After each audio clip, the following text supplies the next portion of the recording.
Joining me now on the latest edition of At the Table, the authors and investigative reporters Michael Isikoff and Daniel Klaidman. Their new book is Find Me the Votes, a hard-charging Georgia prosecutor, a rogue president, and the plot to steal an American election. But there's a big plot twist in this story that they told, getting behind the scenes of the Georgia case of election interference by Donald Trump. And now there is a question of whether Willis will be disqualified from prosecuting this election interference case against Donald Trump and 14 others. So Mike and Dan, last week we all watched in a Georgia courtroom the people in your book come alive as, and something that's kind of new in my long career of covering politics and yours too, we had a prosecutor talking about her love life. So can you kind of set up what exactly led, who found out that she was having an intimate relation with Nathan Wade, who testified in the trial, by the way, as well as her father, the judges there, your cast of characters and in the book that you deeply reported is all there. So Mike or Dan, take it away and let's start at the beginning. How did this love life come out? Well, first of all, it was quite a surreal experience watching that hearing last week, including them waving around a copy of our book and showing it to Fani Willis and Nathan Wade, and even trying to enter it into evidence. But, the short answer to your question is that the lawyer for one of the defendants, Mike Roman, who was really the implementer of the whole fake electors scheme, the plot to anoint pro-Trump electors in the battleground states in which had voted for Joe Biden. To replace the Biden electors with these phony Trump electors. She files this motion in January, alleging the affair, alleging that Nathan Wade, having been paid by the taxpayers of Fulton County as the special prosecutor hired by Fani Willis, was secretly her lover, and he was taking her on lavish vacations to the Caribbean and Napa Valley. And therefore, the lawyer, Ashley Merchant, argued that this was a conflict of interest, that it was a corrupt bargain by which Fani Willis and Nathan Wade agreed to hire him, and in exchange, he took her on these trips, and therefore it was a scheme so that they can make money.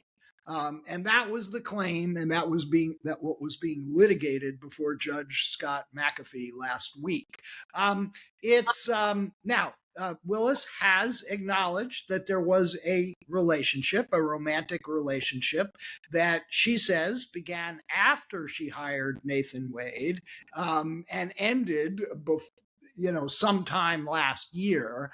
And as far as the vacations go, she testified under oath that she reimbursed Nathan Wade for roughly half of the expenses of those vacations. And Wade testified similarly that Fani Willis had paid him back in cash for the amounts he had shelled out.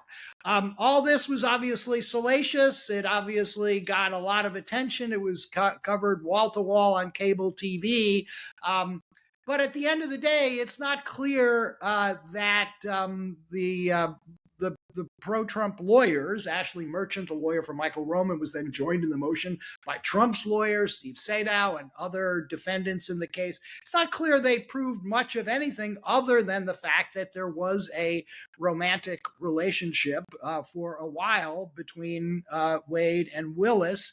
And it does raise the question how this in any way affected the case whatsoever, whether there was how Wade and Willis having a relationship in any way prejudiced the rights of Michael Roman or any of the other defendants. none of that was established during this, rather salacious and, hearing. Well, Dan, one of the things that surprised everyone is that Willis testified. She just showed up in the courtroom. What kind of witness was she? Fascinating witness. First of all, I think the lawyers in the DA's office who were litigating on her behalf were maybe not surprised that she testified, but they were dismayed at first that she wanted to testify. And in fact, my understanding is that they were back in the DA's office, and she said, "I am going in there. I am testifying." They said, "No, you shouldn't. You don't need to." And were opposed to her testifying. And she basically said, "Get out of my way. I have things to say." And in fact, I was in the hallway outside the courtroom when I saw Fani Willis, just practically running down the hallway, surrounded by her security team. And she seemed pretty eager to get in there and to tell her side of the story and do whatever she could to defend her reputation. So what kind of a witness was she? Well, she was exactly who Fani Willis is. She was a force of nature, which is how most people we interviewed who knew her well described her. She was the kind of witness who, typically someone who testified the way she did, combative, right, contentious, really kind of attacking the chief defense lawyer, Ashley Merchant, who brought this motion against her in the first place, calling her a liar over and over again. Now, in most cases, a lawyer for a potential witness like that would not want the person to act in that way. But somehow Fani Willis gets away with it because of that sheer force of personality that she has, and because I think she conveyed real conviction on the witness stand. And for people who wondered, well, where is Fani Willis in all of this? What does she have to say? Is she going to defend herself, including the judge? Really, an audience of one in some ways for Fani Willis. I think it was important for her to get out there and tell her side of the story in the way that she did. And there was also some, important testimony, evidentiary testimony that went to her own credibility. One issue that Mike alluded to before, she contended that she had reimbursed Nathan Wade for roughly half of the expenses, the cruises, the restaurants, the lavish vacations. When Nathan Wade was on the stand, he said she reimbursed him with cash and didn't really explain it all that well. She just happened to have wads of cash in her purse and handed them over to him. Some people might have thought that was suspicious, a little bit sketchy.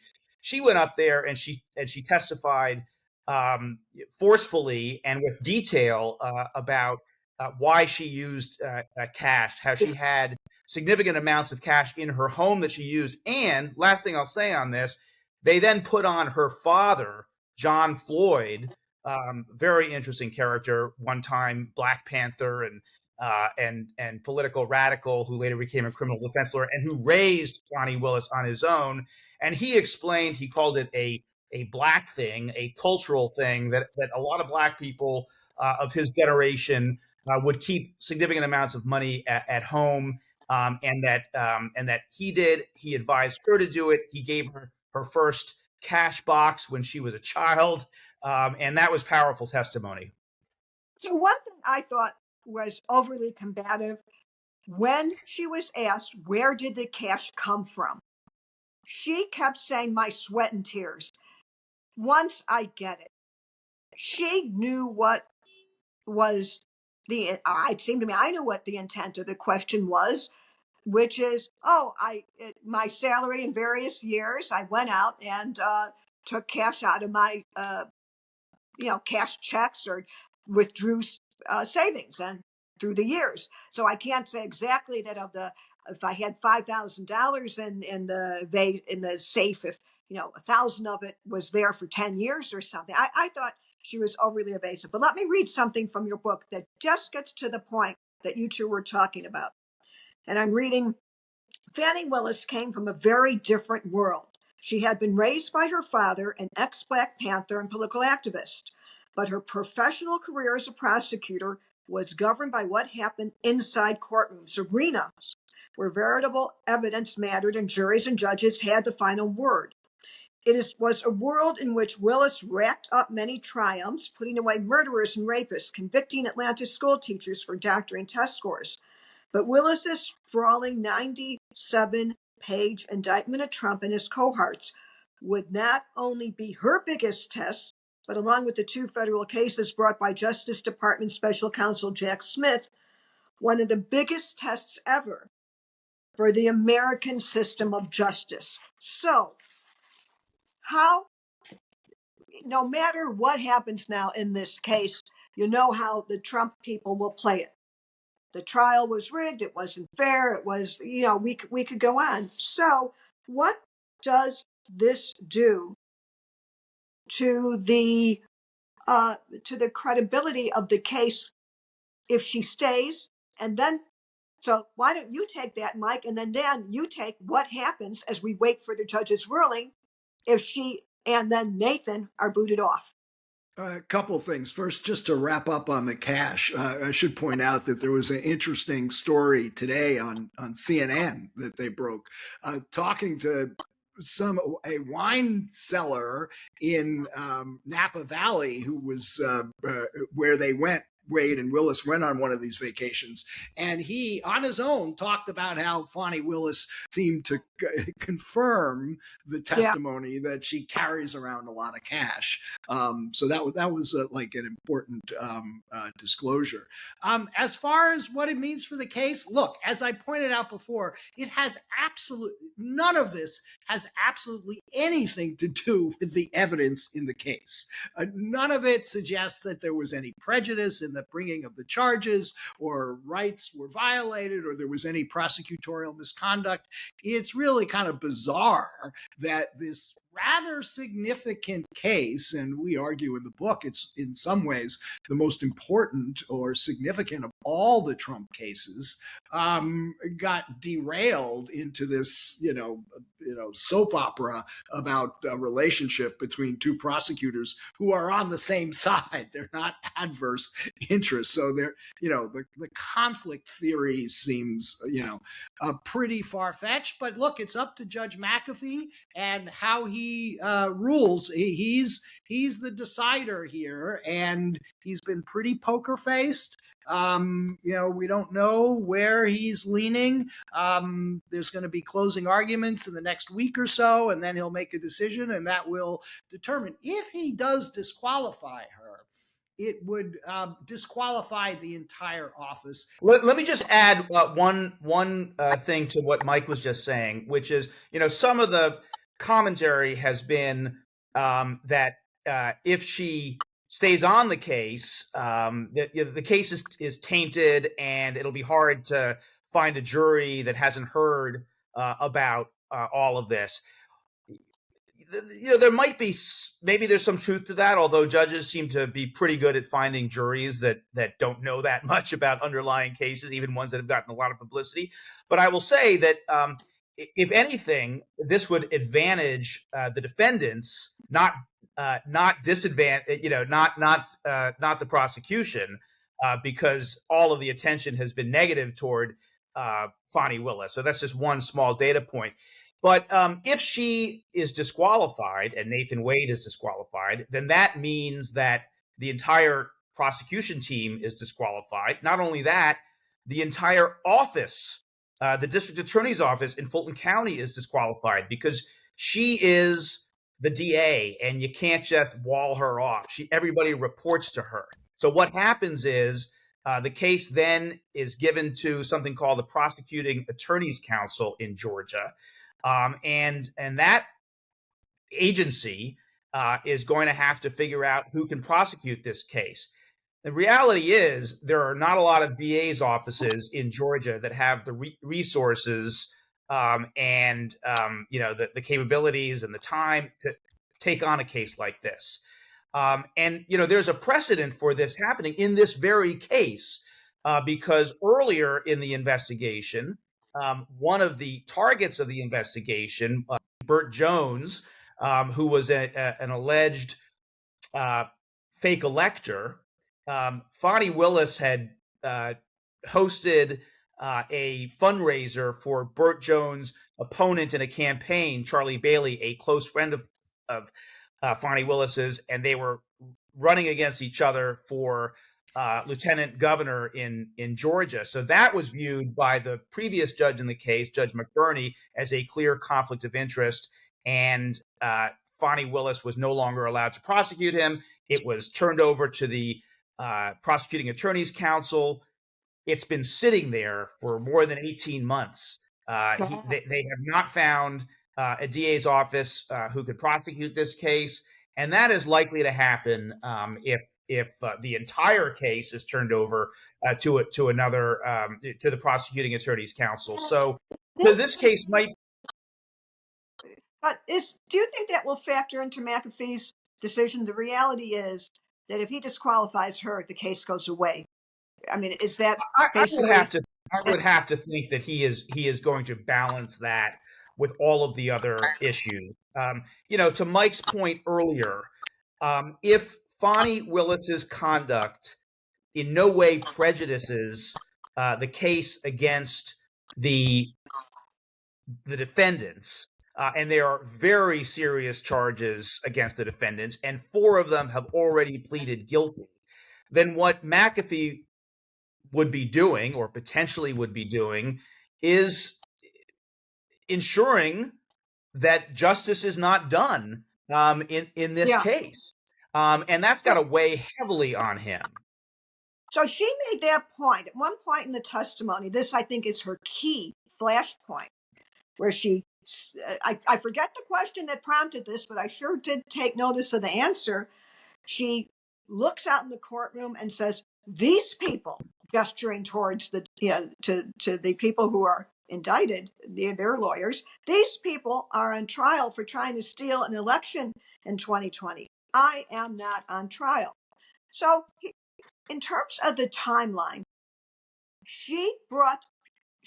am I right? She filed these charges before she hired Wade? No. No. She hired Wade. And then filed. Actually, first of all, as we report in the book, and some of this was reflected in the testimony last week, Nathan Wade wasn't her first choice to be special prosecutor in charge of the case. She was actually reaching out to other more high-profile figures, including Roy Barnes, the former Democratic governor of Georgia, and an accomplished trial lawyer himself. And as we write in Find Me the Votes, and then as he testified last week, he turned her down because he didn't want to deal with all the threats that would be coming to anybody who got involved in a case prosecuting Donald Trump. Right. He wasn't the only one. Who's listening, what Michael is talking about is related on page 227 in the book, where you write about how Willis was looking and had trouble finding someone to oversee the probe. Right. And Wade was like the default. The only one. And Barnes wasn't the only person she reached out to. There's another, prominent former federal prosecutor, Gabe Banks, who she tried to hire as well for the job. And he also turned her down. There may have been, we think, others as well. So you're right. Nathan Wade was a default. And that does kind of undercut the premise that this was all a corrupt bargain that Wade and Willis entered into so they can make money and go on vacations. She turned to Wade because nobody else wanted to take the job. And that's an important right. And somebody would have been paid point. Anyway. And I know we talk about lavish vacations, but so people know we're talking about cruises. Now, an Aruba cruise, the Bahamas, and Belize. One of which Wade brought his mother on, by the way. Well, that's pretty sexy, isn't it? Right. Okay. Quite the romantic vacation there, right? Right, and going on a wine tour of Napa Valley is having done it many times. The real price on something like that, you drive around, is, as you noted, if you buy a lot of wine. So, all this high drama in Atlanta is over I wish in the trial, and maybe it came out and I missed it. What is the total amount of money at issue here? Lynn, I seem to remember a figure of about $16,000 that Wade paid for, airline tickets and cruises. Might not be exactly that, and then you factor in what she paid back. So, yeah, we're not talking about huge sums of money here at all. Right. So, talking about the winery and maybe other meals, and so these trips might have been 20,000 if we throw in everything, tips, whatever, of which she, this is not worth a reputation hit like this, is it? For that to hire him only so she could get $10,000 worth of travel? No, It look, it is completely strained logic here. Yeah. That this is why she pursued this case and that she dragged it out for a few vacations that was not exactly like they were spending months in Saint-Tropez and being high rollers at casinos or whatever. So no, and my guess is that Judge McAfee is gonna see through that. The one of the things. Can I just add very quickly one other thing? Nathan Wade was being paid the princely sum of $250 an hour.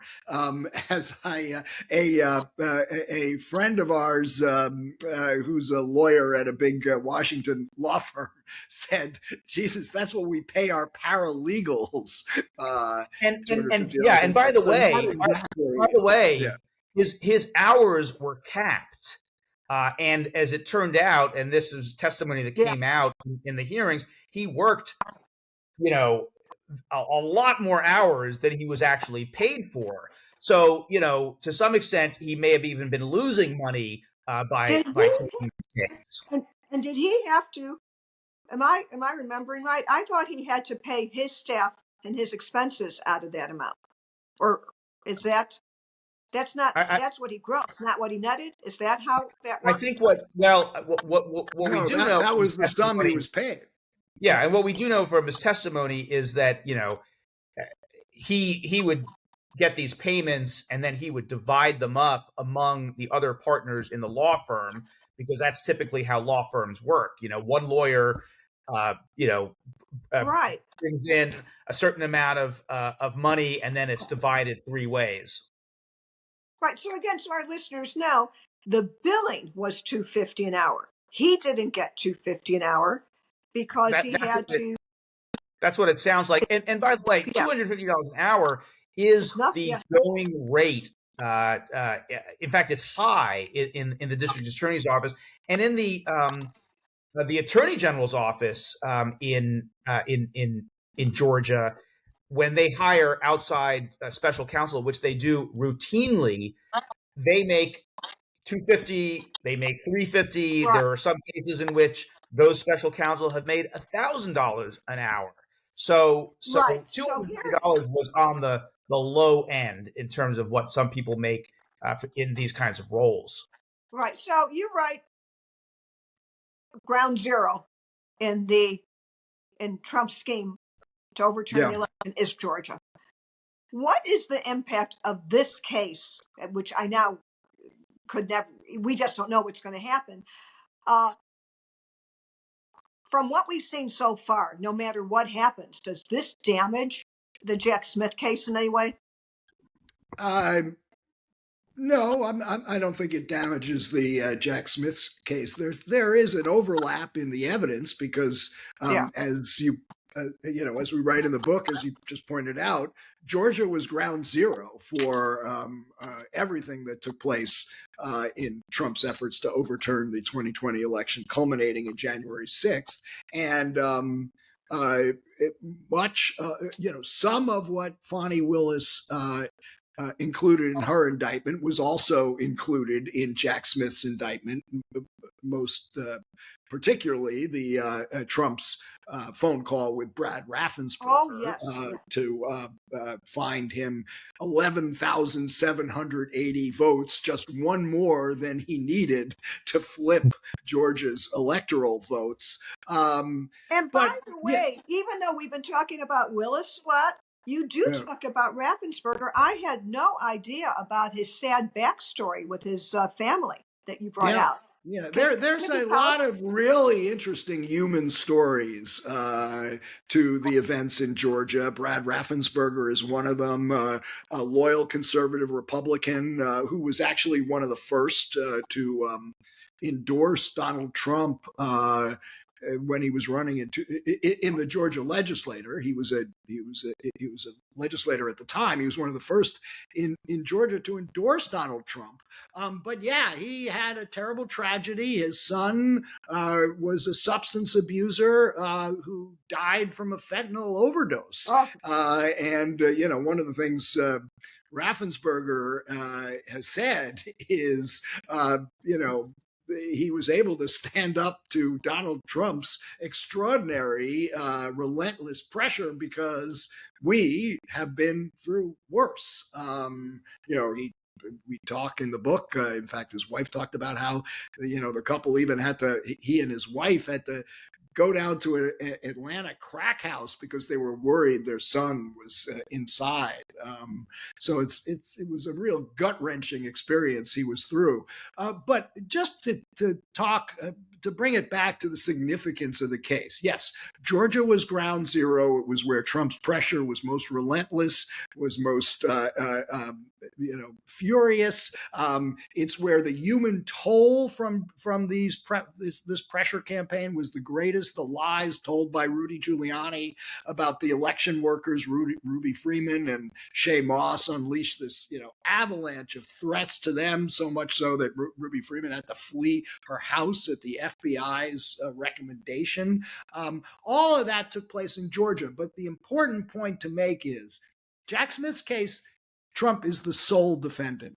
Trump didn't do what he did on his own. He had an army of Confederates, of alleged co-conspirators, from Rudy Giuliani to Mark Meadows to John Eastman, all the way down to the bail bondsman who was instrumental in the raid on a rural county in Georgia to steal election software in support of Trump's claims. And it is, and Fani Willis is the only conspiracy case that brings in the totality of what Trump was doing to overturn the 2020 election. So as we come to a close, we don't know what's going to happen to the case, but what we do know is that no matter what happens, to pick up on Mike's point, that the history, the totality of the scheme with these allegations has been unearthed and is there for historians and posterity, if we don't know yet, a courtroom. Anyway, thank you very much to Dan and Mike, the author of Find Me the Votes, A Hard-Charging Georgia Prosecutor, A Rogue President, and the Plot to Steal an American Election. We had a very interesting conversation on the big plot twist here. So again, thanks very much for joining me on this latest edition of At the Table.